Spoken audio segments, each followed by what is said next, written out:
3 గంటలకు రమ్మని చెప్పారు. అలాగే ఎందుకంటే వారు కూడా చూస్తూ ఉన్నారు కాబట్టి ఇప్పుడే ఫోన్ వచ్చింది, ఇప్పుడు అందరికీ మెసేజ్ వచ్చింది 4 గంటలకు రమ్మని. ఇన్ని రోజులు కష్టపడ్డారు, డాన్సర్స్ ఎంత కష్టపడ్డారో వాళ్ళిద్దరూ మనం ఏంటి కూర్చోవడం ఏంటి తీసుకోవడం ఏంటి వద్దు, మనం కష్టపడదాం, వాళ్ళ కూర్చొని పెడదాం, మనం చూపిద్దాం, మన స్కిల్ అని చూపించి మన స్కిల్ చూపించే ఈ రోజు బయట డాన్సర్స్ గాని అందరినీ. ఇప్పుడు డాన్సర్స్ ఎంతమంది అండి ఈ రోజు నెంబర్ 1. ఒకప్పుడు డాన్సర్స్ అక్కడి నుంచి వచ్చేవారు, డాన్స్ మాస్టర్స్ ఎక్కడి నుంచి వచ్చేవారు, ఈ రోజు ఎక్కడి నుంచి ఉన్నారు.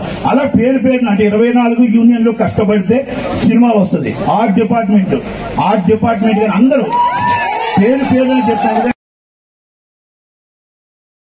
ఈ యూనియన్ లో కొందరు ఒప్పుకుంటున్నారంట, మీ నాయకులు ఒప్పుకోవట్లేదు, మీ నాయకులు ఫెడరేషన్ రాజకీయాల కోసం, మీ వ్యక్తిగత రాజకీయాల కోసం ఒప్పుకోవట్లేదు, బాగా మీద బురద వెళ్తున్నారు. అలా ఎవరైనా అపోహలతో గాని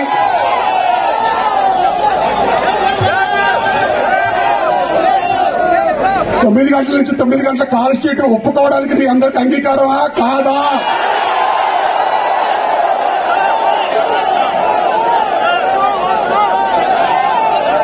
ఎందుకంటే మీరు ఇచ్చిన ఈ తీర్మానాన్ని తీసుకొని మేము అక్కడ చెప్తాం, కానీ మేము ఒప్పుకునే వాళ్ళం సార్, ఆ అనిల్కి ఏం పర్లేదు, అమిరాజ్ గారికి ఏం పర్లేదు, అలెక్స్కి ఏం పర్లేదు అనే అపోహలు ఏమైనా మీలో ఉన్నాయా?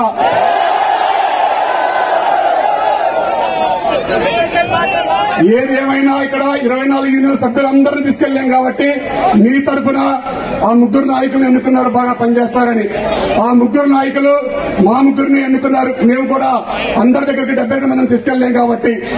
కానీ మేము మీ నిర్ణయాన్ని మేము అక్కడ తెలియజేస్తుంటే కొందరు కావాలని మా మీద అనగదొక్కే ప్రయత్నాలు, వారి నోరు నొక్కేయాలి, వాడు ఎక్కువ మాట్లాడుతున్నాడని ఇష్టం వచ్చినట్టుగా మాట్లాడుతున్నారు, వ్యక్తిగత అంశాల్లోకి వెళ్లి మాట్లాడుతున్నారు.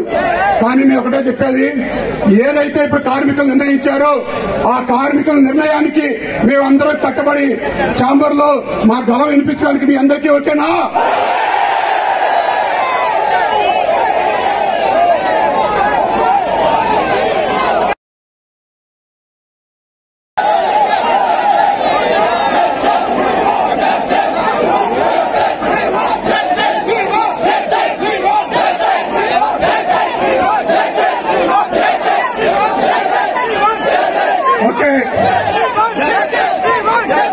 కాబట్టి మీరు ఏదైతే చెప్పారో ఇప్పుడే ఫోన్ కూడా వచ్చింది,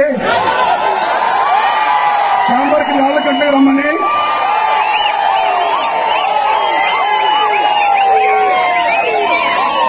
అలాగే చిరంజీవి గారు కూడా ఇప్పుడే 3 గంటలకు రమ్మని చెప్పారు.